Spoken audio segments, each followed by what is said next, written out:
আগামীকাল সকাল থেকেই সারা ভারতবর্ষ জুড়ে ভারত বন্ধ হতে চলেছে। এই বন্ধে ব্যাংক পরিষেবা থেকে শুরু করে বাস ট্রেন পরিষেবা থেকে শুরু করে স্কুল কলেজ সমস্ত কিছু পরিষেবা বন্ধ হওয়ার সম্ভাবনা রয়েছে।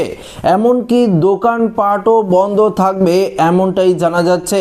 তবে কিসের জন্য এই ভারত বন্ধের ডাক দেওয়া হয়েছে, এই মুহূর্তের সবথেকে গুরুত্বপূর্ণ আপডেটে আপনাদেরকে এই বিষয়ে একদম বিস্তারিতভাবে জানিয়ে দেব। তো আশা রাখবো ভিডিওটিতে আপনারা প্রত্যেকেই প্রথম থেকে শেষ পর্যন্ত সঙ্গে থাকবেন। তো বন্ধুরা, কথা না বাড়িয়ে আমরা সরাসরি মেন যে গুরুত্বপূর্ণ আপডেট সেই আপডেটে আমরা চলে যাব।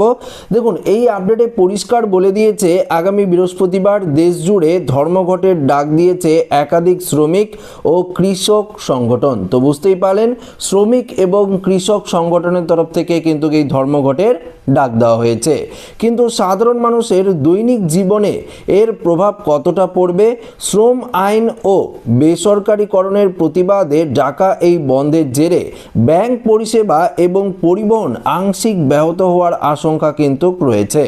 যদিও এটিএম ও জরুরি পরিষেবা সচল থাকবে, তবুও নগদ লেনদেন বা জরুরি কাজে বেরোনোর আগে বিকল্প পরিকল্পনা রাখা ভালো। অর্থাৎ ব্যাংক পরিষেবা সম্পূর্ণরূপে কিন্তু বন্ধ থাকবে।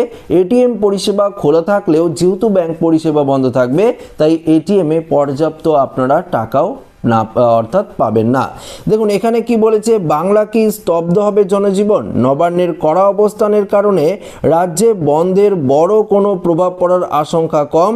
সরকারি বাস ও ট্রেন পরিষেবা স্বাভাবিক রাখার চেষ্টা করা হলেও কিছু এলাকায় বিক্ষিপ্ত অবরোধ হতে পারে।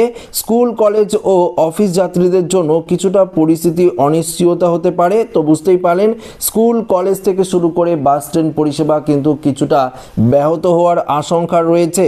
তবে অত্যাবশ্যকীয় পরিষেবা হিসেবে হাসপাতাল ও বিদ্যুৎ সচল থাকবে, তাই আতঙ্কিত না হয়ে সতর্ক থাকাই বুদ্ধিমানের কাজ। তো বন্ধুরা, বুঝতেই পারলেন, শ্রমিক এবং কৃষক সংগঠনের তরফ থেকে এই ভারত বন্ধের কিন্তু ডাক দেওয়া হয়েছে। আগামীকাল সারা ভারতবর্ষ জুড়ে এই ভারত বন্ধ ডাক দেওয়া হবে, অর্থাৎ এই ভারত বন্ধ চলবে। পাশাপাশি দোকানপাট থেকে শুরু করে স্কুল কলেজ থেকে শুরু করে বেশ কিছু পরিষেবা ব্যাহত হবে।